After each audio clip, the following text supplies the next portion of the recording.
রাধিকাস্তদালয়ে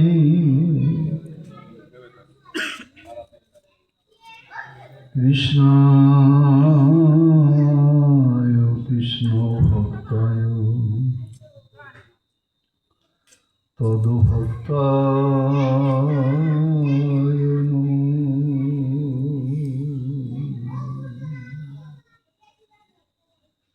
তদ্ভক্তায়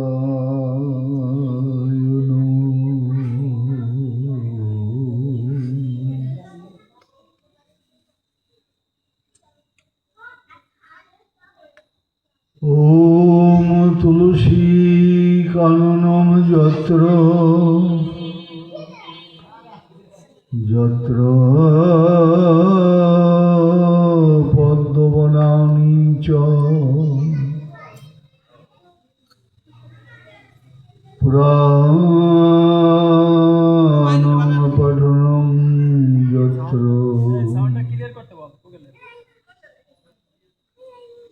তত্র সন্নিহিত হরি তত্রৈব গঙ্গা যমুনা চ বেনি কাবেরী সর্বতীর্থাং সমোদভবং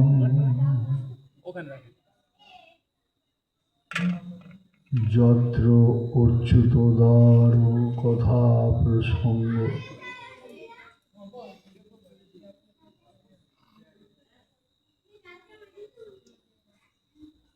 স্তবগুলি দেব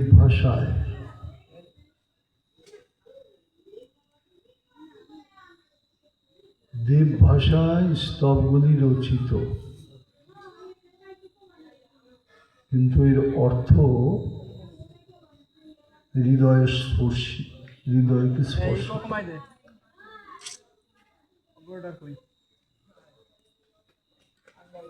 আমরা বৃন্দাবনে খুঁজি, হরিদ্বার বিভিন্ন তীর্থে ভগবানকে খুঁজতে যাই, কিন্তু এই স্তবে স্পষ্ট প্রকাশ করল তত্র সন্নিহিত হরি। ভগবানের অবস্থানকে নির্দেশ করে কথাটা বলা আছে।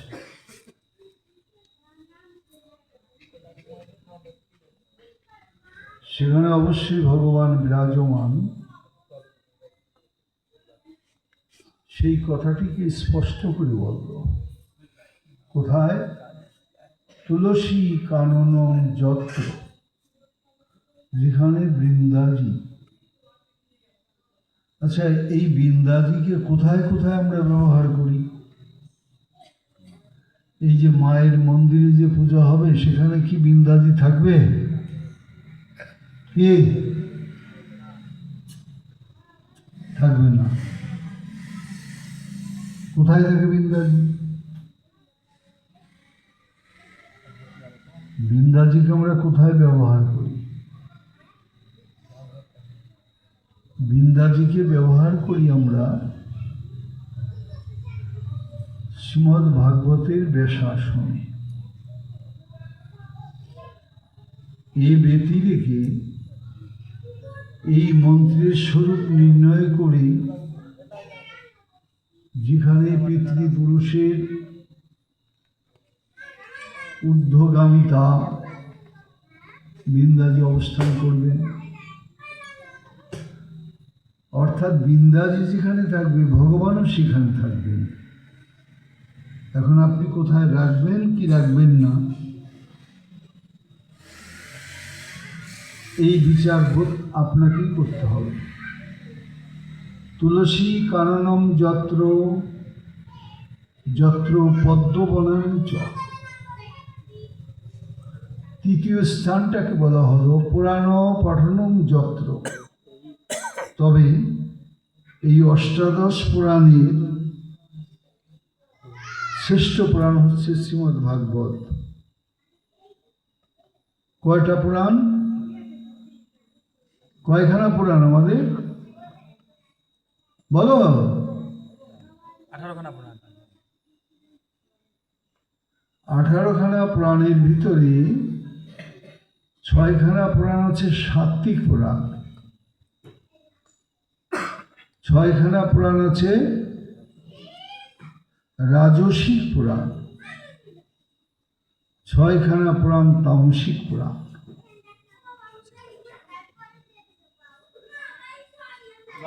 এই 18খানা পুরাণ আর শ্রীমদ্ ভাগবত সাত্বিক পুরাণের চরম অবস্থায় আছে। সর্বশ্রেষ্ঠ অমল পুরাণ বলা আছে, অমল, যেখানে কোনো ময়লা নেই, নির্ভেজাল।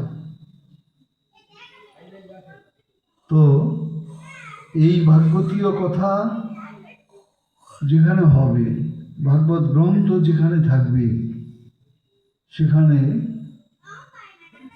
ভগবানেরও প্রকাশ থাকবে। যদিও শ্রীমদ্ ভাগবত বাঙ্ময়ী মূর্তি, গ্রন্থরূপী ভগবান, আর এই ভগবানের দেহ বিন্যাসে সাধুরা বললেন যে দেখো, সারা জীবন তুমি ভগবানকে খুঁজছ, মূর্তিতে ভগবানের পূজায় তুমি মগ্ন হচ্ছ, কিন্তু যে শরণাগতি বা যে আত্মনিবেদন, যে প্রিয়ত্ব মূর্তির সাথে করতে হবে, সেটা যদি না হয় তাহলে মূর্তির ভজন সার্থক হবে না। কিন্তু তোমার পরম সৌভাগ্য যে প্রথম স্কন্ধ এবং দ্বিতীয় স্কন্ধ, এই দুটো স্কন্ধ হচ্ছে ঠাকুরের দুখানা চরণ। তুমি অবলীলা ক্রমে চরণের উপরে মাথাটা রাখতে পারো যে হে গোবিন্দ, আমার জীবনে হয়তো কোনোদিন তোমার চরণ পাওয়ার সৌভাগ্য হবে না, তবে বাঙ্ময়ী রূপী গ্রন্থের ওই চরণের উপরে মাথা রেখে প্রেমানন্দে ভগবানের চরণ পরশে যে আনন্দ, সে আনন্দটা অনুভব করি, সে আনন্দকে অনুভব করি। দেখুন, চেতনার চৈতন্যময়তায় ভাগবতের দিব্য প্রকাশ কেমন ঘটে, এর প্রকাশ ভূমিতে, অনুভব ভূমিতে। যদিও আমাদের এই চেতনা এতটাই সীমাবদ্ধ রয়েছে, যেখানে এই অনুভবটি আমাদের কাছে বিরল হয়ে উঠেছে। আমরা জাগতিক বস্তুর প্রতি লোভাতুর হয়ে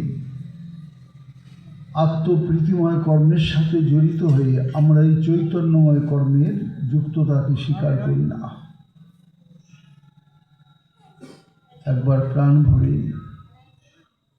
শুদ্ধ ভালোবাসায়, মনের স্থির লক্ষ্যে একবার তার চরণকে আশ্রয় যদি কেউ করে, যদি কেউ বলতে পারে হে গোবিন্দ, আমার তো আর অবলম্বন জগতে কিছু নেই, ধন ঐশ্বর্য বিষয় বৈভব, এই অনিত্য সম্পর্কে পরিণতি আমার ভাগ্যের শূন্যতা। পিতা মাতা সন্তান স্ত্রী, মৃত্যুর পরে সম্পর্ক রহিত, কোথায় থাকবে স্ত্রী, কোথায় সন্তান, কোথায় গৃহভূমি, অথচ একটা জড়তায় আমরা সকলেই আবদ্ধ। মহামায়া প্রভাবে ন সংসার স্থিতকারী। তো এই জায়গাটা থেকে একটু বেরিয়ে আসার একমাত্র উপায় হচ্ছে শরণাগতি। গোবিন্দ হে, এমন দুর্লভ মানব জন্ম দিয়েছ তুমি, কিন্তু তোমাকে চিনবার জানবার ভালোবাসার সৌভাগ্য দাওনি। যাদের সাথে জড়িয়ে দিয়েছ সে অনিত্য অনুভব। গোবিন্দ হে, একবার হৃদয় যদি জাগে, দুর্লভ মানব জনম তোমাকে পাবার একমাত্র জন্ম। আর আমি যেন আমার দেহ মন প্রাণ উজাড় করি তোমার তোমার স্বরূপ নির্ণয়ে, তোমার ভালোবাসায় যুক্ত হয়ে আমার জীবনকে ধন্য করি। এখানে যে বৃন্দাজি রয়েছে যত্নহীন, একে যত্ন করা হয়নি, তাই এই রূপটা মৃতপ্রায়। যেখানে বৃন্দাজি উজ্জ্বলতায় থাকে, যে গৃহে বৃন্দাজি উজ্জ্বল, বৃন্দাজি কৃপা করে তার গৃহটাকে উজ্জ্বল করে দেয়। উজ্জ্বল হবে তার গৃহ, কেন? তার নিবেদিত ভজন তার সংসারকে উজ্জ্বল করবে। এই সহমর্মিতায়, এই ভালোবাসায় যদি আমরা আমাদের কর্মের উত্তম দিককে খুঁজতে থাকি, তাহলে আমাদের যে যন্ত্রণা তার থেকে খানিক নিষ্কৃতি পাবো, এটা অবশ্যম্ভাবী। ভগবান যেখানে প্রকাশমান, দিব্যরূপে প্রকাশমান যেখানে ভগবান এই বৃন্দাজির সাথে যুক্ততায় রয়েছে, গ্রন্থের সাথে যুক্ত হয়ে আছে।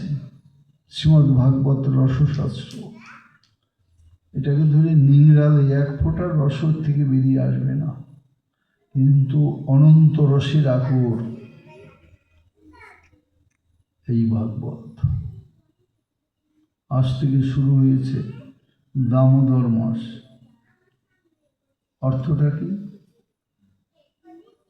বহুব্রীহি সমাসের অন্তর্গত শব্দটা।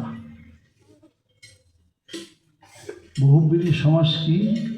সমস্যমান পদের দ্বারা সৃষ্ট পদকে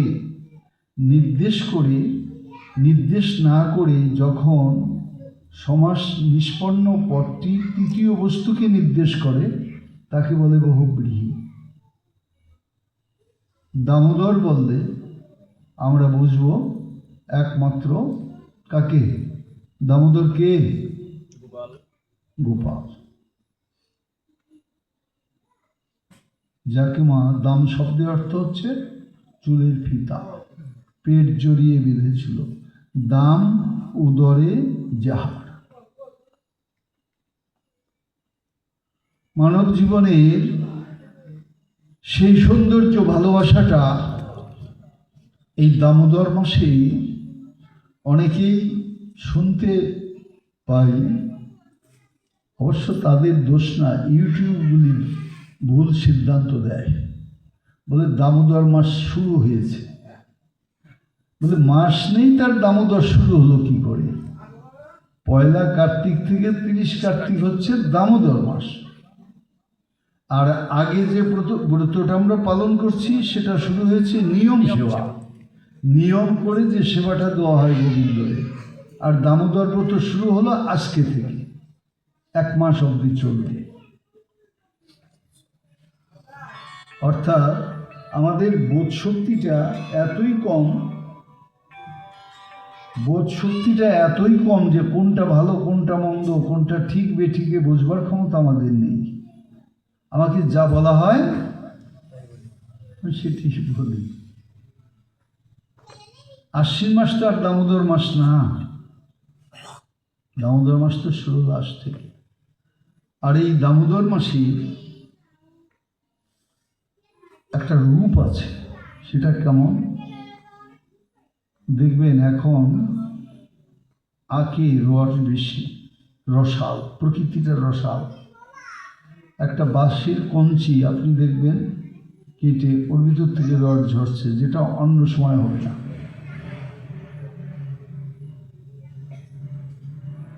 দেখবেন কোকিলগুলি ইতস্তত প্রায়শ ডাকতে থাকে, যদিও বসন্তের দূত, কিন্তু এখন সে ডাকছে। আর আপনি যদি ঘুম থেকে উঠে কোকিলের ডাক শুনেন তাহলে বুঝবেন যে দিনটা আপনার ভালো যাবে। খেয়াল করবেন এগুলি। ওই কোকিলের কণ্ঠস্বরটা যদি কানে যায় ঘুম থেকে উঠেই, তাহলে ধরে নেবেন যে আপনার দিনটা ভালো যাবে। কি ভালো যাবে? স্মরণ মননে ভালো থাকবে। ভোরবেলায় বিশৃঙ্খল জগৎ, এখন জগতের কোনো সুশৃঙ্খলতা নেই। সন্তান সন্ততি, স্ত্রী পুত্র পরিজন, আমাদের সমস্ত সংসারটাই বিশৃঙ্খল। ছেলেটা রাত্রি 2-3টা অবধি মোবাইল দেখে। বিদ্যা অর্জন থেকে আরম্ভ করে স্বাধীনতা, যে সমস্ত সুন্দর কথা ছিল সেগুলি পৃথিবী থেকে বিদায় নিয়েছে। স্বামী স্ত্রীর সুসম্পর্ক নাই। ভজন সাধনের যে অংশটাকে অবলম্বন করে সংসার জীবন আমাদের শান্তি হবে, তার কতটুকু আছে আমাদের সংসারে। কিন্তু তথাপিও এই বিশৃঙ্খল সংসারের ভিতরে সুশৃঙ্খল যে ভাবগুলি, তার সাথে যদি আপনি যুক্ত হতে পারেন তাহলে আপনার জীবনটাও সুশৃঙ্খল হবে। ভোরে উঠবেন, যদি সাধ্য থাকে একটু ঘি কিনে এনে, ঘি এখন পাওয়া যায় না, যেটা পাওয়া যায় ভেজাল, হয়তো কেউ কেউ বিক্রি করে, দামটা বেশি নেয়। যদি সম্ভব হয়, না হলে দরকার নেই, দিতেই হবে এমন কথা না। ভক্তি নিঃসন্তি দেবতা, ভক্তিতে আপনি যা তাকে দিবেন সেটাই সে গ্রহণ করে। ভোরে উঠে যারা ভজনশীল, ভজনের সূক্ষ্ম দিকগুলি যাদের ভালোবাসার সাথে যুক্ত আছে, তারা কিন্তু হঠাৎ গিয়ে গোপালকে তোলে না, করতালি দিতে হয়। করতালি, কর মানে হাত। গোপাল ভোরবেলায় কখনো উচ্চস্বরে, যেমন ঝাঁজ বা যেটা শব্দ করা, ওগুলি বাজানো হয় না। ভোরের বাদ্যযন্ত্র হচ্ছে জুড়ি, ও শব্দটা সুন্দর, জুড়ির শব্দে হবে। তারপরে আপনি আস্তে আস্তে আস্তে আস্তে গোপাল স্মরণে সহমন্বিতায় ভালোবাসায় বলতে থাকুন। কি বলবেন? উঠো রে গোপাল, নিশিভোর হলো, উঠো রে গোপাল। শব্দটা কি শব্দ? একটা ভালোবাসা জড়িত শব্দ। আপনি গোপালকে ঘুম থেকে ডেকে তুলছেন। উঠো উঠো ওরে গোপাল, ডাকে রে তোর মাই, নিশি ভোর হলো। এই সুরটা, এই শব্দগুলি আপনি প্রয়োগ করুন, কারণ এই শব্দের সাথে এমন একটা শক্তি আছে, যে শক্তিটা যত দূর এই শব্দটা যাবে তত দূর পর্যন্ত বিস্তৃত কৃষ্ণ প্রীতির পরিবেশ সৃষ্টি করবে। এই সুরগুলি যদি আপনার ছেলের কানে যায়, ওর ভিতরে ভক্তির সৃষ্টি হবে। ঘুমিয়ে থাকবেন, 10টার সময় উঠবেন, জড়ীয় জীবন পাবেন, ব্যাধিগ্রস্ত জীবন পাবেন। আগের দিনে মায়েরা ভোরবেলা উঠে গোময় দিয়ে গৃহ পবিত্র করত, আছে এখন এই নিয়মটা নেই। এখনকার মায়েরা ওই নিকৃষ্ট বস্তুটাকে হাত দিয়ে ধরতে ঘৃণা বোধ করে, কিন্তু যত পবিত্রতা আছে সবচাইতে বৈদিক বিজ্ঞানগুলি বলল যে গোময়ের ভিতরে এমন একটা শক্তি আছে, একে যে স্পর্শ করে, যেখানে স্পর্শ হয়, স্পর্শ শুধু না, শুধু স্পর্শ না, দেখুন পঞ্চগভ্য যেটা সন্তান মায়ের গর্ভে এলে সেই গর্ভকে শোধন করার জন্যে প্রয়োগ করা হয়। পঞ্চগভ্য হচ্ছে গোময়, গোচনা, গভ্যঘৃত, দুধ এবং দই। শুধু কি তাই, এই পঞ্চগভ্য দিয়ে নারায়ণ স্নান করা হচ্ছে, গোবিন্দকে স্নান করা হচ্ছে, গোবিন্দ গোময়ে স্নান করছে, গোচনায় স্নান করছে। কেন করছে? বৈদিক শাস্ত্রের সাথে আমাদের যুক্ততা নেই, আছে যে বুদ্ধি বিচারবোধ, যেটা একটা জড়ীয় জীবন দান করে। আপনি ব্যাধিগ্রস্ত, প্রচণ্ড ব্যাধিতে আক্রান্ত,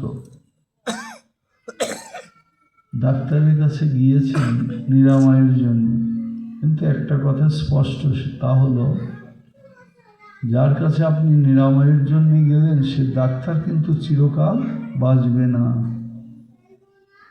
আর যে চিরকাল না বাঁচবে সে আপনাকেও বাঁচাতে পারবে না।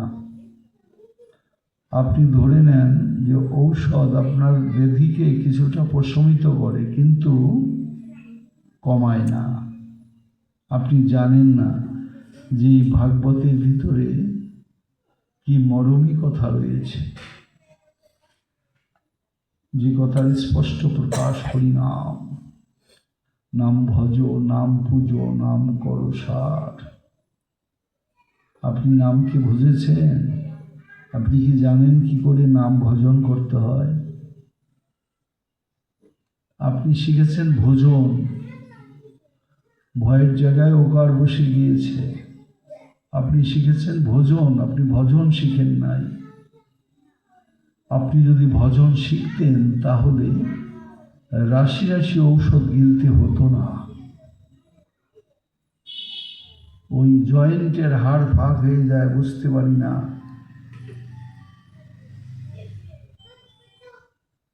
এভাবে হতো না। ভোজন বিলাসী নয়, ভজন করতে হবে।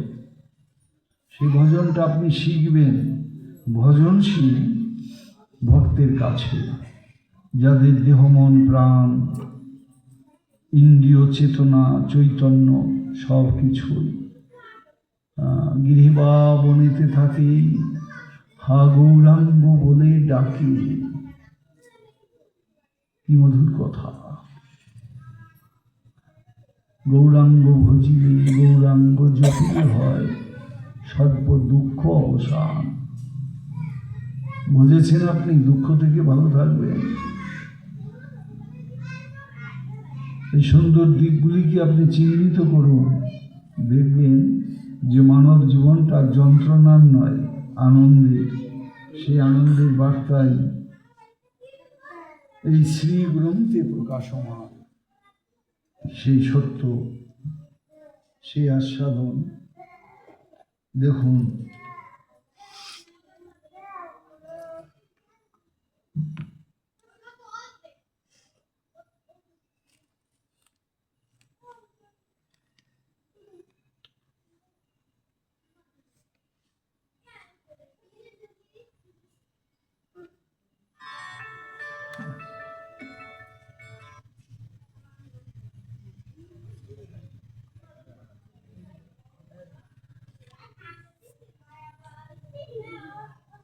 ক্বচিৎ ক্রীড়া পরিশ্রান্তং গোপোৎসঙ্গ পদ্মং স্বয়ং বিস্ময়োত্তর্জন পাদ সম্বহন দিবি।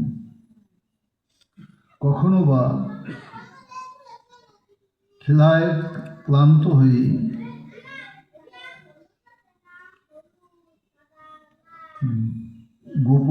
গোপদের কোলে মাথা রেখে বলদেব বিশ্রাম নিতেন, আর কৃষ্ণ স্বয়ং তার পদসেবা করতেন, তার ক্লান্তি দূর করতেন। কেয়ং বা কুত আয়ত্তা দৈবিবা নাজ্যতা সুরী গ্রাম মায়াস্তমেবর তোমার সমহিনী। ইনি কি, কোথা থেকেই বা এলেন? ইনি কি দেবতা, মানুষ, না অসুর সম্ভূতা মায়া? মনে হয় আমার এখনই প্রভুর মায়া, অন্যথায় আমার এমন মোহ হতো না, ইত্যাদি অপূর্ব আস্বাদনীরত। সেখানে বলা হলো, একলে ঈশ্বর কৃষ্ণ আস্বাদ ভিত্ত, যারে জইছে না চায় সে তৈছে করে নিত্য। ভগবান পূর্ণাঙ্গ প্রকাশী শ্রীধাম বৃন্দাবনের যে ভজন, যে ভালোবাসা, যেখানে মা যশোদা ভগবানকে পুত্ররূপে পেয়েছেন বাৎসল্য প্রেমে, আর এই কার্তিক মাসে যখন ভগবানকে বাঁধলেন মা যশোদা। আচ্ছা, ভগবানকে মা যশোদা ছাড়া আর কি কেউ বেঁধেছিল? জানা আছে আপনাদের? আর কেউ বাঁধতে পারে নাই, একমাত্র মা যশোদা বাঁধল। ভগবানকে বাঁধা যায় না, ভগবান বাঁধবার বস্তু নয়। কিন্তু যে ঘটনাটা ঘটেছিল, যে দুরন্ত গোপালের দুরন্ত পাড়ার পরিণতিতে তাকে বেঁধে রাখবো যাতে ও দুরন্তপনা করতে না পারে, এতটাই দুরন্ত গোপাল যে সামাল দিতে কষ্ট। যখন ভাণ্ডটা ভেঙে ফেলল, মা যশোদা তখন অত্যন্ত ক্রোধিতা হয়ে গোপালের পিছনে ছুটতে লাগলো। গোপালকে ধরতে পারে না, অতটুকু বাচ্চা, মা তো তারে নাগালেই ধরতে পারে, কিন্তু কেন পারছে না? মায়ের এখানে একটা অভিমান ক্রিয়াশীল ছিল, সেটা হলো যে আমি মা, আমি ওকে পীড়ন করবো, মারবো, ধরবো, এই অধিকার আমার আছে। কিন্তু অধিকার আছে, তার প্রয়োগও আছে, মাতা পারলেনও। কিন্তু তথাপিও যখন কোনো কর্মের কোনো অহংকার সৃষ্টি হয়, সেই অহংকার থেকে যতক্ষণ পর্যন্ত না শরণাগত হওয়া যায়। বাচ্চাগুলো এমন করে কেন গো? না না, বাড়ি ধুয়ে আসার দরকার নেই, একটু সামাল দিয়ে রাখতে হবে।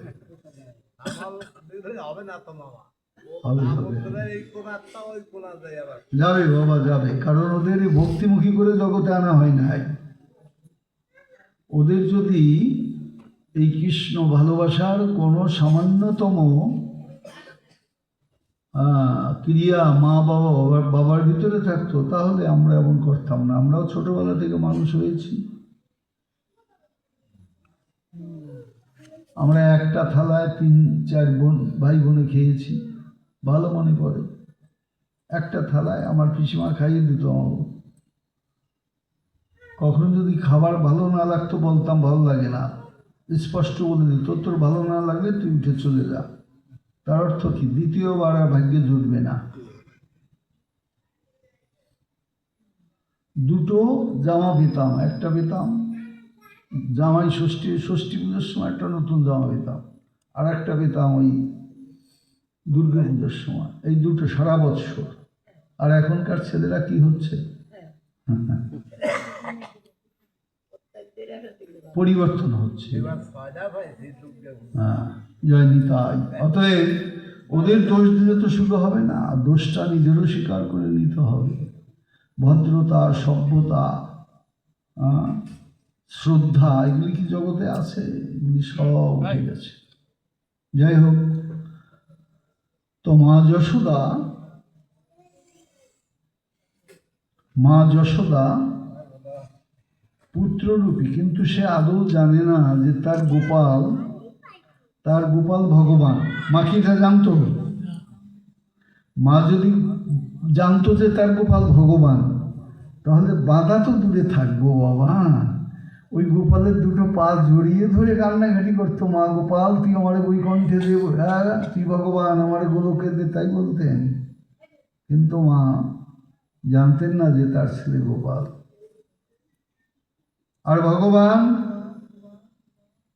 যখন মা অমন করে পীড়ন করতেন, তখন ভগবান মনে মনে চিন্তা করলেন, তুমি তো আমার কান ধরছ, হ্যাঁ দড়ি দিয়ে বাঁধছ, কিন্তু আমি কে জানো?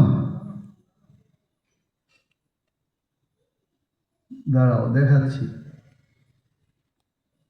মাটি খাওয়ায় হাঁ করতে গিয়ে দেখলো অনন্ত কোটি ব্রহ্মাণ্ডর মধ্যে, ওরে বাবা, হ্যাঁ এ কি ছাইপাস, আমার অতটুকুন গোপালের মুখে কি দেখছি আমি?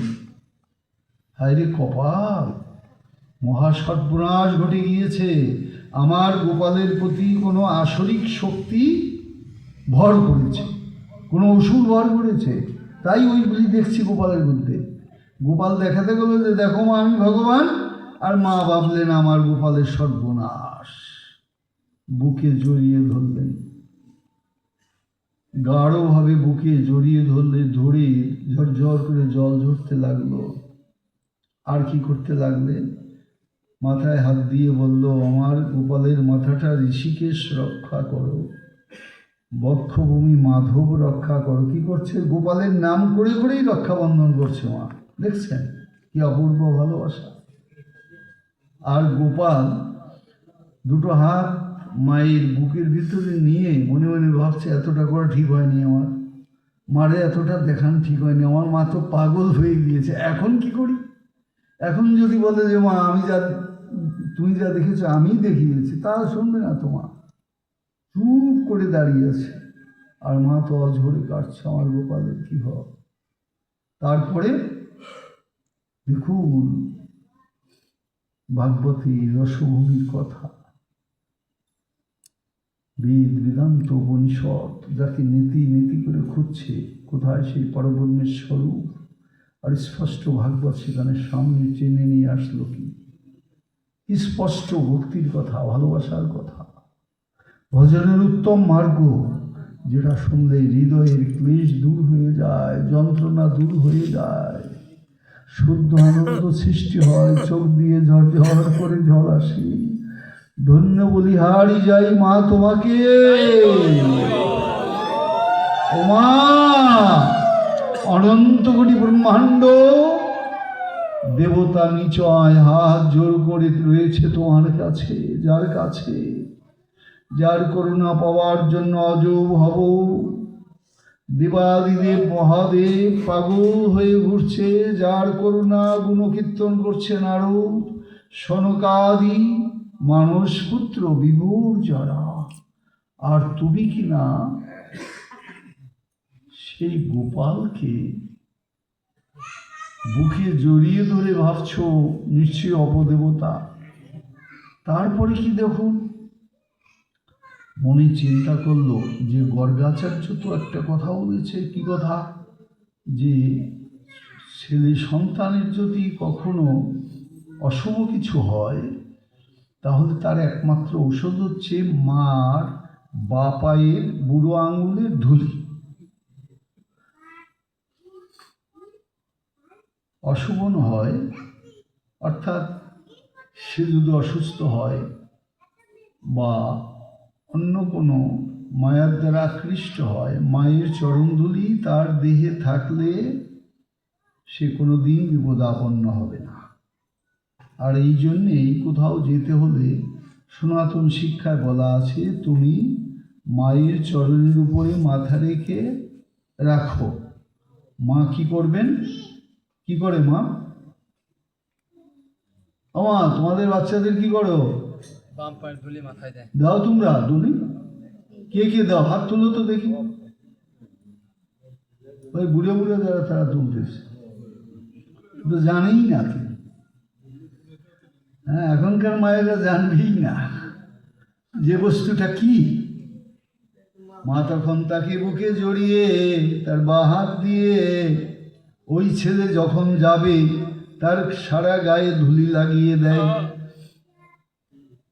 আর যতক্ষণ মায়ের ধুলি সন্তানের দিয়ে থাকবে, ওই মোটর সাইকেল অ্যাক্সিডেন্ট হবে না, বাসে মরতে হবে না, গাড়িতে মরতে হবে না, কারণ ওই ধুলি এতটাই শক্তিমান যে ভয়াল মৃত্যু যমরাজ পর্যন্ত হাত জোড় করে থাকে। বাবারে, যতক্ষণ সন্তানের দেহে ওই মায়ের চরণ ধুলি থাকে ততক্ষণ তার কাছে যাওয়া যাবে না।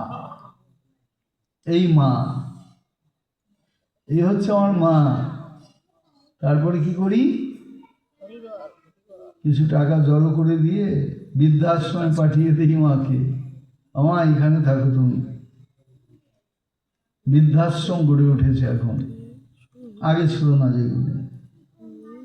বৃদ্ধ বাবা সংসারের জঞ্জাল, কিন্তু সমস্ত শক্তির মূলে রয়েছে এরা। মা যশোদা তৎক্ষণাৎ বাঁ হাত দিয়ে পায়ের ধুলি গোপালের সারাই অঙ্গে মাখে। পারবেন ভগবানের গায়ে চরণ ধুলি মাখিয়ে দিতে? হ্যাঁ, সুচিতায় কতবার হাত ধুচ্ছেন, কতটা জলপাত্র রয়েছে, এটা দিয়ে এইটা সূচি হবে, এটা দিয়ে এইটা সূচি হবে, এটা দিয়ে এইটা সূচি হবে। আরে ভজন, এখন শুধু ভয়, ভয়ে ভীত হয়ে আমরা এই কাজ করি। কিন্তু শুদ্ধ ভালোবাসায় ভগবানকে আপন করে যদি কেউ ভালোবাসে, তবে তার কি হয়? তার চেতনাটা এমন স্তরে উঠে যায় যে স্তরে সে তার ভগবানকেই স্বীকার করে না, আর ভগবানও সেটা মানে না। অর্থাৎ ভগবান ভুলে যায় তার ভগবত্তা, ভক্ত ভুলে যায় যে ভগবান সে কিভাবে আমার প্রিয়, আমার ছেলে, আমার সখা। ভাগবতের বার্তা প্রতিনিয়ত আপনার এই সুন্দর ভজনের মরমী হয়ে যখনই আপনি অনুভবে যাবেন, যেমন আপনার গুরুদেব আপনাকে যে মন্ত্রগুলি দিল, যে অক্ষর সমন্বিত যে শব্দগুলি আপনার কানে শোনালো, সেখানে আছে কখনো স্বরক্ষরী মন্ত্র 6টা অক্ষর আছে, কখনো একটা আছে, কখনো 8টা আছে, কখনো 12টা আছে, কখনো 18টা আছে। অষ্টাদশ অক্ষরের মন্ত্র, যেই যা পেয়ে থাকুন। ওটা শুধু শব্দ নয়, শব্দ ব্রহ্ম। মন তোর, মন তোর, মন তোর। মন যখন আমার হবে তখন ওই মন্ত্রের মরম শক্তিটা আমার ভিতরে প্রকাশ হবে। তার এক পর্যন্ত যতদিন আপনি একটা বিষকে পরিবেশ শূন্য স্থানে রাখবেন, পাথরের উপরে রাখবেন, ও গজাবে না। যতক্ষণ দেহটা পাথরে থাকবে, কামনায় থাকবে, পাপাচ্ছন্ন থাকবে, তখন ক্রিয়াশীল থাকবে না। যখন এর থেকে মুক্তি হয়ে সরস ভূমিতে প্রকাশ ঘটবে, দেখবেন কত বিচিত্র রূপ প্রকাশ পাচ্ছে। এখন কি আছে? আদৌ নেই, মোটেও নেই। সেদিন আমার কাছে এসেছিল ছাগলদ্বীর যোগানন্দ বসার থেকে। ওরা অনুষ্ঠানের জন্য ভিক্ষা করতে বেরিয়েছে। তা লিফলেটটা দেখে অনুষ্ঠান সূচিতে দেখলাম যে সকালবেলায় মঙ্গল আরতি, 10টায় আলোচনা সভা, বেলা 2টোয় তত্ত্ব আলোচনা। এমনটা তো দেখা যায় না। কি তত্ত্ব আলোচনা হবে সেখানে? কি তত্ত্ব আলোচনা হবে? ওখানে যে সাধনটা আছে সেটা হচ্ছে রতি তত্ত্বের উপরে। আর রতি তত্ত্বের সাধনা জগতে এখন 1000 জনও একজন জানে না।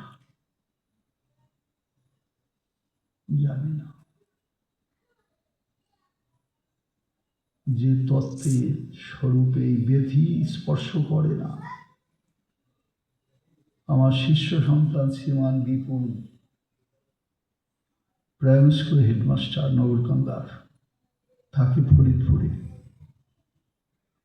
আমি যদি এখন বলি যে বিপুল বাবারে আমি অসুস্থ। ও শুধু একটা কথা বলবে, বাবা আমি আসতেছি, আমি আসতেছি। আর দ্বিতীয় কোনো কথা বলবে না, যে অবস্থায় থাকবে। যদি গাড়ি না পায় হাঁটবে। জীবনে একটা ট্যাবলেট খাইনি, কোনো ওষুধ তার খেতে হয় না।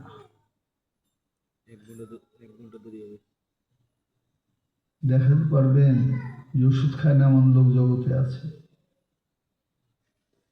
তাহলেই এই ব্রহ্মশক্তি, স্বরূপ শক্তি আমাদের কি করে, কোথায় তুলে দিতে পারে আমাদের, অথচ আমরা কেন জানি না, একে দূরে সরিয়ে রাখছি। এই ভজনের সুব্রতাস আনন্দ জগতে কোথাও নেই। অনেক মন্ত্র শিষ্য চারদিকে ছড়ানো আছে, অধিকাংশই দেখা যায় মোবাইল করে। ছেলেটা ভয় পেয়েছে, দোকানে বিক্রি হয় না, এর জন্যে বারবার মোবাইল। কিন্তু কেউ গিয়ে জিজ্ঞাসা করে না যে বাবা তুমি যে জিনিসটা দিলে সেটা কি, অথবা এর ভজন মার্গটা কি করে নির্ণয় করা যায়। কারো সেই আকর্ষণ নেই, ধরে নেই যে সদ্বস্তুকে বুঝবার মতো অনুভব কারোর ভিতরে নেই। আর বর্তমান জগতের মায়ার যে তীব্র বিকার, সেই বিকারে বিকারগ্রস্ত হয়ে আরো যেন আমরা ধীরে ধীরে ধীরে যন্ত্রণার শিকার হচ্ছি।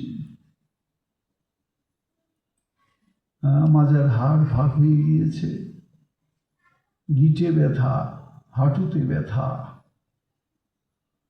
কিন্তু কথা হলো যে ভব ব্যথা দূর হয় যার নামে, যার নাম করলে এই ব্যথা তো শুধু ব্যথা, ভব ব্যথা দূর হয়। আজকে স্বামী স্ত্রীর ভিতরে সৌহার্দ্য নেই। একটা কুকুর যখন বাচ্চা দেয়, ওর কাছে গেলে ও কামড়াতে আসে, বাৎসল্য প্রেম প্রবল। কুকুরের বাচ্চাটার মা কামড়াতে আসে, কাছে যেতে দেয় না, বাচ্চাটাকেও রক্ষা করে। আর একজন মানুষ, আমার এক মা,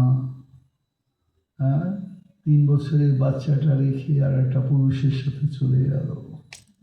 কে বড়, কে কুকুর না ও বড়, কে মানুষটা? ও তো কুকুরের চাইতো অধম। কুকুরেরও বাৎসল্য প্রেম আছে অমনি। কোথায় জগৎ? এত ভাগবতী কথা, সাধুসঙ্গ, তার পরিণতি কি হচ্ছে? এত কীর্তন, কিন্তু তার প্রাপ্তি কোথায়? প্রাপ্তি জিরো। যারা কীর্তনের সাথে জড়িত তারা কি পারবে কীর্তনের আলোকে আলোকিত হতে? তাদের যদি বলা হয় তোমার মেয়েটা বিবাহ দিচ্ছ, তুমি পশু হত্যা করো না, মানবে? বলবে কি আমার মেয়েই বিবাহ হবে না? আপনি যা বলছেন ওতে আমার বাড়িতে কেউ আসবে না, আমার একটা সমাজ আছে না? কিন্তু সমাজটা কি সমাজ গো? তাহলে এগুলি বলে কি হবে? এগুলি বলে কি হবে? এই নারায়ণপুর কেউ কোনো একটা ঘর, এই যে সনাতন ধর্মী যারা বসে আছে মায়ের আমার সামনে, কোনো একটা ঘর আছে যেখানে শুদ্ধতা আছে? বলো তো। হইচই করে তো একেবারে তিলক চন্দন মেখে সাধু সেজে এসে বসেছ, কিন্তু ওটা তো বহিরঙ্গ মাত্র। আত্মিক চেতনা কার আছে? কেউ বলতে পারবে যে আমার গৃহটা শুদ্ধ, আমার সন্তানটা শুদ্ধ, আমি শুদ্ধ? কেউ বলুক তো, কেউ বলতে পারবে না। নারায়ণপুর শুধু না, সর্বত্র, সর্বত্রই এটা। ওই যে রাজুরে সেদিন বললাম যে আপনাদের অনেক টাকা আছে, ভালো ভালো মন্দির করলেন, কিন্তু সেবায় তৈরি করতে পেরেছেন? ভগবানের সেবা কি ভায়া মিডিয়ায় হয়? নিজের করতে হয়, নিজের করতে হয়। ভাড়াটিয়ে দিয়ে ভগবানের সেবা হয় না। ভগবানের কাছে গিয়ে কাঁদতে হয়, প্রাণ ভরে কাঁদতে হয়। ঠাকুর দুটো চোখ দিয়েছ, কষ্টে জল পড়ে, কিন্তু তোমার জন্য পড়ে না। এই ভক্ত ভক্ত মায়েরা, এই ভাগবতের স্বরূপ যেখানে শুদ্ধভাবে প্রকাশমান হবে, সেখানে যন্ত্রণা থাকবে না, সেখানে জ্বালা থাকবে না, ব্যাধি থাকবে না। আমি একটা স্পষ্ট সত্যকে বলে যাই, কোনো মার যদি স্বামী এবং স্ত্রীর ভিতরে বিরোধ থাকে, এখন 100 জনে 100 জন, বিরোধ নাই এমনটা না, কিন্তু দুইজন একসাথে সেজেগুজে বাজারে যায়, একজন একদিকে তাকায় আর একজন অন্যদিকে তাকায়, দেখলে মনে হয় খুব সৌহার্দ্য, কিন্তু আসলে না, ভিতরে ফাঁকা, যন্ত্রণায় ভরা। বলে আপনি এগুলি কি করে ভাবেন? বলে ওর সাথে আমি জড়িত। হ্যাঁ, পুঁতে ভরে দীক্ষা দিলে পরে পোশাক পেয়ে পুতো বউ গিয়েছে হাত ধুইতে ওই টিউবওয়েল। ইতিমধ্যে শাশুড়ি আমার কাছে ছুটে এসে বলছে, বাবা আমার কথা শুনে না, আপনি একটু বলে দিলে শুনবে, আপনি তো গুরুদেব হলেন, আমার পুতের বউ একটু বলে দেবেন যেন আমাকে একটু ভালোবাসে। কিন্তু বউ তো হাত ধুয়ে এসেছে। ও বৌমা, বৌমা তোমার হাত ধোয়া হয়েছে, আসো আসো আসো, বেশি দেরি করা যাবে না। দেখেছেন এই যে বৌমার যে ডাকটা, সেখানে কোনো ফাঁকা নেই, কিন্তু ভিতরে কত ভাগ, জগতি জড়তা যে কতভাবে আমাদেরকে প্রেরণ করছে তা কেউ বলতে পারি না। অর্থবিত্ত মঞ্জস পূজা প্রতিষ্ঠা, যন্ত্রণায় ভরা, স্বামী স্ত্রীর সৌহার্দ্য। ওখানে যিনি ছিলেন, অর্থাৎ ওই সাগরদি যোগানন্দের ছেলে, মেজ ছেলে থাকতেন। তো কোনো এক কারণে আমি সেখানে গেলাম এই উৎসবের ভিতরে। তা আমি বললাম কি দাদা একটা কথা বলি। হ্যাঁ দাদা বলেন বলেন। বলে আমাদের অঞ্চলে তো আপনাদের অনেক শিষ্য আছে, তো তুমি যে গেলে ভালো হয় না? হাসি দিয়ে বলল কি, দাদা এই মন্দির দেখবে কে? মন্দিরের সেবা পূজা করবে কে? বলে কেন? বৌদি করবে। আপনি যাবেন, বৌদি করবে। কি উত্তর দিয়েছিল জানেন? হ্যাঁ, এই কথাটা আমি এখনো চিন্তা করি। বললো কি, দাদা আপনার বৌদিকে না দেখলে আমি 2 মিনিটও বাঁচি না। দেখেছেন বদন সাধন? আপনার বৌদিকে না দেখে আমি 2 মিনিটও স্থির থাকতে পারি না। কি একটা সৌহার্দ্য সৃষ্টি হয়েছে ওর ভিতরে। আমি ওনার মুখের দিকে তাকিয়ে রইলাম,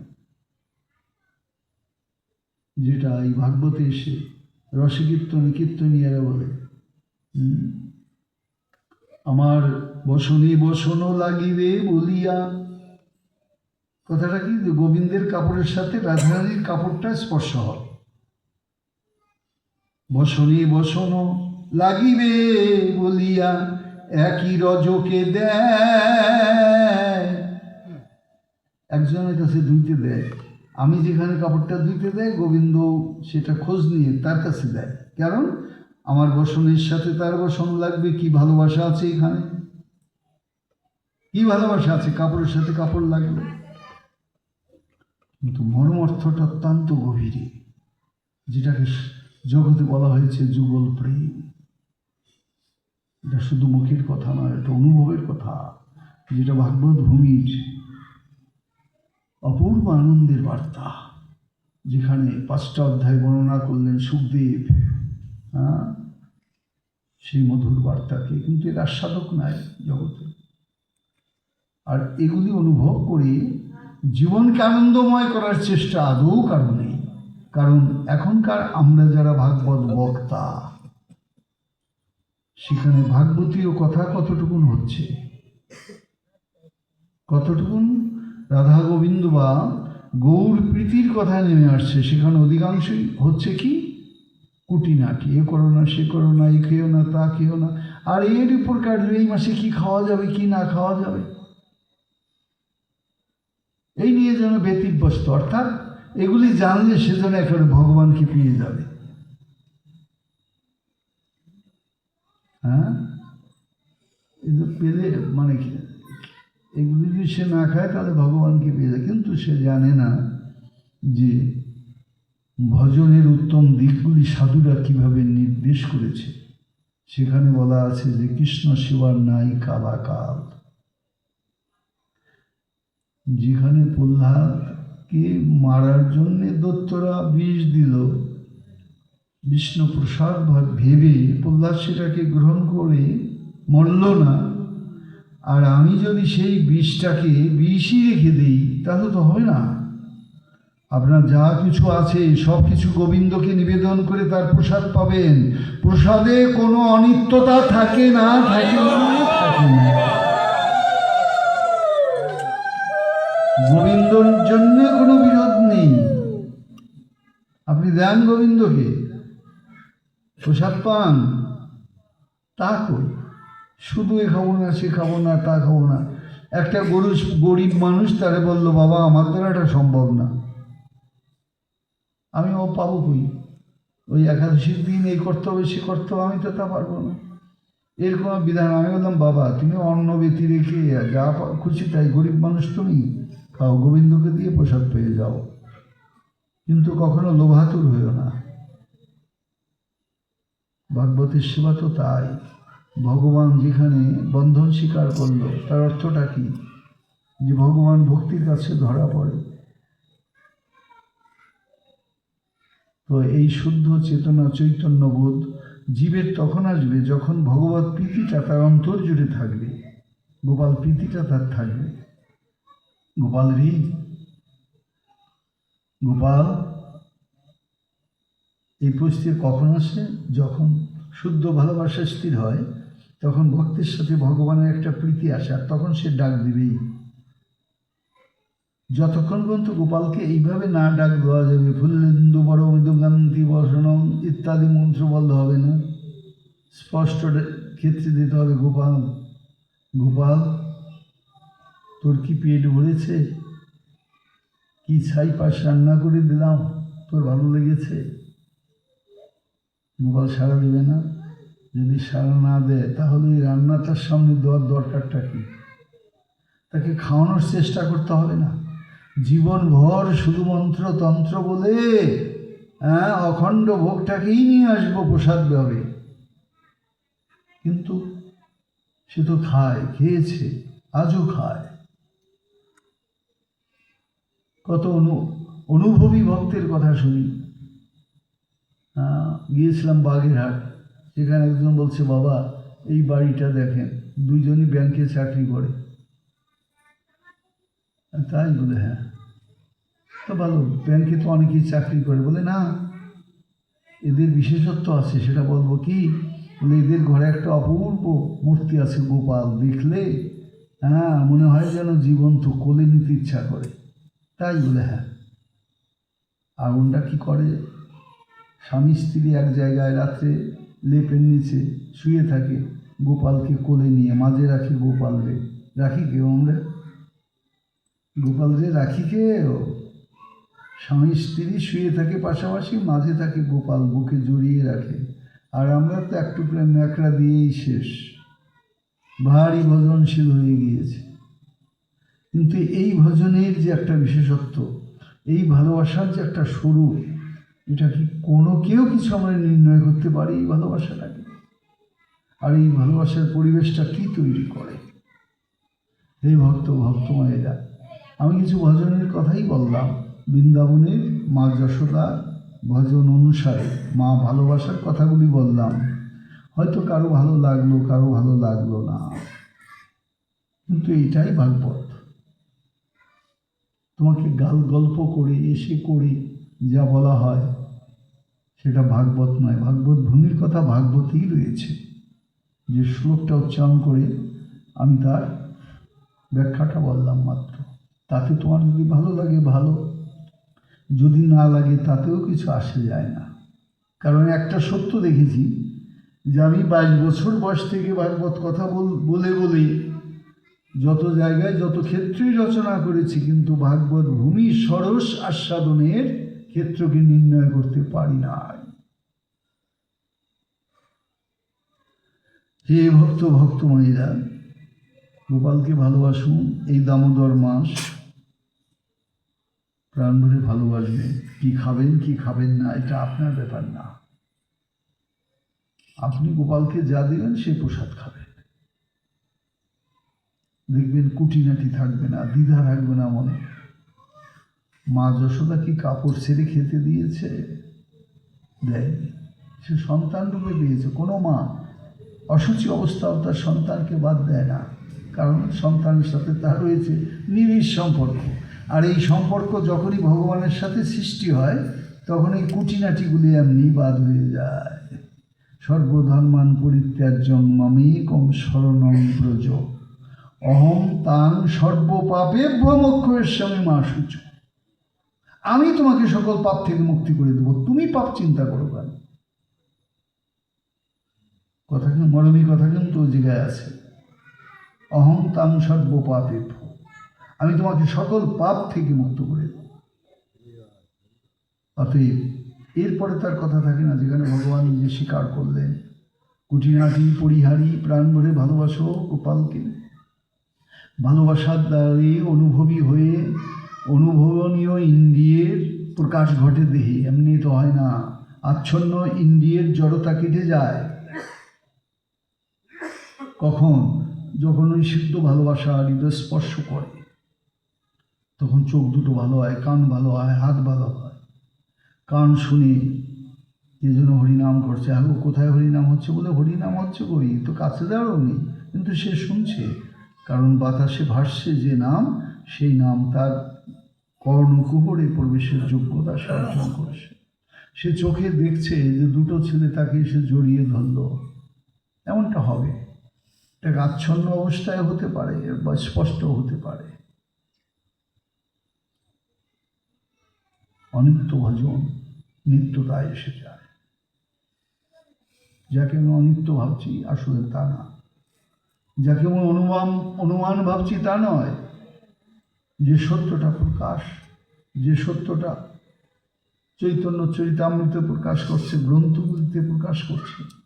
রঘুনাথ দাস গোস্বামী যখন শ্রীকুণ্ডকে পঙ্ক উদ্ধার করলেন, বসে বসে জপ করেন, রূপ গোস্বামী দেখতে পেলেন যে একটা বড় বাঘ জলপান করে, শ্যামকুণ্ডের থেকে জলপান করে যেখানে রাধাকুণ্ডের তীরে বসে আছে রঘুনাথ, তার পাশ দিয়ে উঠে চলে গেল। হায় হায় রঘুনাথ, এই নিবিড় জঙ্গলে বসে তুমি ভজন সাধন করো, একটু কুটির টুটির করে নাও। রঘুনাথ দাস গোস্বামী কথাটা ভালো লাগলো না, বললো সব তো ছেড়ে এসেছি, আবার জড়তা কেন? বলে প্রয়োজন আছে। আবার দুদিন পরে এসেছে রূপ গোস্বামী, দেখতে পাচ্ছে যে প্রখর সূর্যের তাপে ঘাম ঝরছে। রঘুনাথ দাস গোস্বামী নির্বিকার ভজন স্মরণে রয়েছে, কিন্তু উনি দেখলেন যে রাধারানী তার আঁচলটা দিয়ে সূর্যকে আড়াল করে রেখেছে, রাধারানী গা দিয়ে ঘাম ঝরছে। উনি আর সহ্য করতে পারলেন না, বলো রঘুনাথ তুমি কি রাধারানীর ভজন করতে এসেছো না রাধারানীর ভজন গ্রহণ করতে এসেছো? কেন প্রভু? বলে কেন প্রভু? বৃন্দাবনেশ্বরী ঘেমে গিয়েছে, আঁচল দিয়ে তোমাকে ছায়া দিচ্ছে, আর তুমি সেই ছায়া গ্রহণ করছো? হায় হায়, বলে কি এমনটা করেছে? বলে হ্যাঁ। বলে প্রভু আমাকে তুমি ক্ষমা করে দাও, আর এমনটা করবো না, আমি আচ্ছাদনের নিচে থাকবো। কিন্তু সে আচ্ছাদনটা হচ্ছে ভগবানের আচ্ছাদন, গোবিন্দের আচ্ছাদন, রাধারানীর আচ্ছাদন। একে অনুভব করার মতো ক্ষমতা জগতে কারো আছে। ভজনের কি অপূর্ব আনন্দ! হে ভক্ত ভক্ত মায়েরা, নারায়ণপুরে আগে তো আমি সনাতন ধর্ম অবলম্বী ছিলেন নেই, যারা আছে তারা একটা সুন্দর মন্দির করেছে। আগামীকাল মায়ের সেবা হবে এই মন্দিরে, মায়ের সেবা হবে।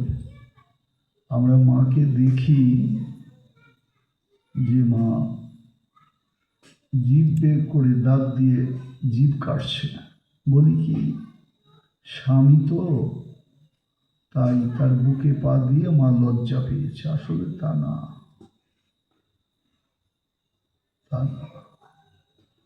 মা ইঙ্গিত করছে একটা ভজনের জায়গা। সেটা কি বললো? ওই জিভ দিয়ে দাঁত দিয়ে জিভ চেপে ধরার অর্থটা হলো যে তুমি সত্য গুণ দিয়ে রজ এবং তমগুণকে চেপে রাখো। সত্যগুণ কি? সে তো শুভ্র, মায়ের দাঁতটা সাদা,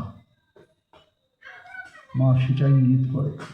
তার রূপের ভিতরে, তার প্রতিমার ভিতরে অনেকে আছে যে মায়ের সেবাটাকে বিচ্ছিন্ন চিন্তা করে, আসলে না। মরমী অবস্থায় মা হচ্ছে বিশ্ব প্রসবিনী, তাই তিনি উলঙ্গ। যে মা সন্তান প্রসব করে সে কাপড় পরে সন্তান প্রসব করে না। আর শুদ্ধ প্রেমময়ী মা সর্বদাই গোবিন্দ প্রেম প্রদানে রত আছে।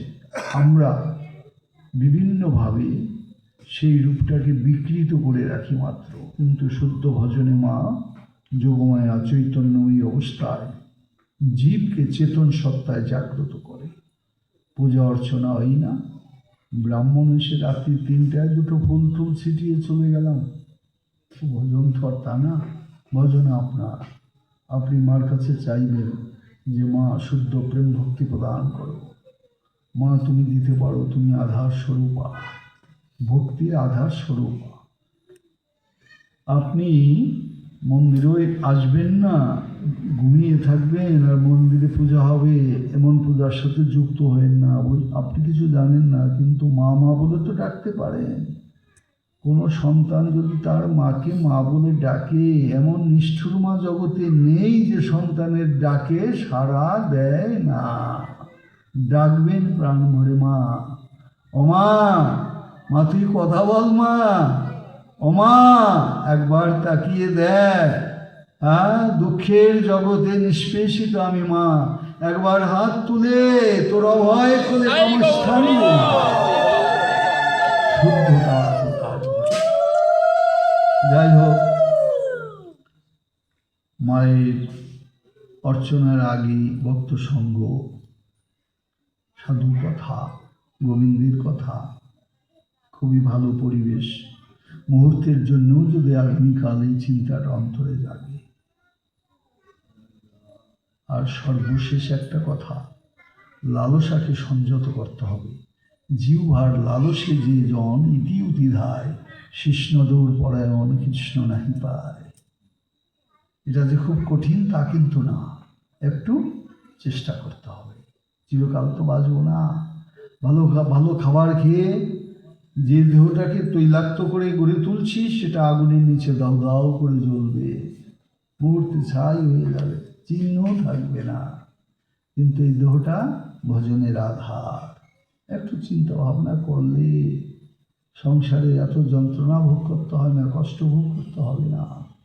কারণ গোবিন্দের স্মরণটাও আনন্দের। এই ভক্ত মায়েরা আগামীকালে সেই বিশুদ্ধ শরণাগতি তথা আলোকিত দেহমনকে নিয়ে সংসারে আলোকময় জীবন যাপন করা, তাপ জ্বালা থেকে রক্ষা পাওয়ার একমাত্র উপায় গোবিন্দের চরণ আশ্রিত হওয়া। যে শ্লোকটা চৈতন্য চরিতামৃতে কবিরাজ গোস্বামী বললেন, আমিও উচ্চারণ করলেন, সেটা কি? যে একলে ঈশ্বর কৃষ্ণ আর সব ভিত্ত, যারে জয়ছে না চাই সে তৈছে করে নিত্য। এই মতো চৈতন্য গোসাই একলে ঈশ্বর আর সব পরিজন কেহ বা কিঙ্কর। গুরুবর্গ নিত্যানন্দ অদ্বৈত আচার্য শিবাসাদি আর্যত লঘু সমার্য, সবে পারিষদ, সবে লীলার সহায়, সবার লইয়া নিজ কার্যে করে গোড়ারায়। একমাত্র পরম পুরুষ সচিব দুলাম, তার চরণাশ্রিত দিনজয় ব্যাসদেব।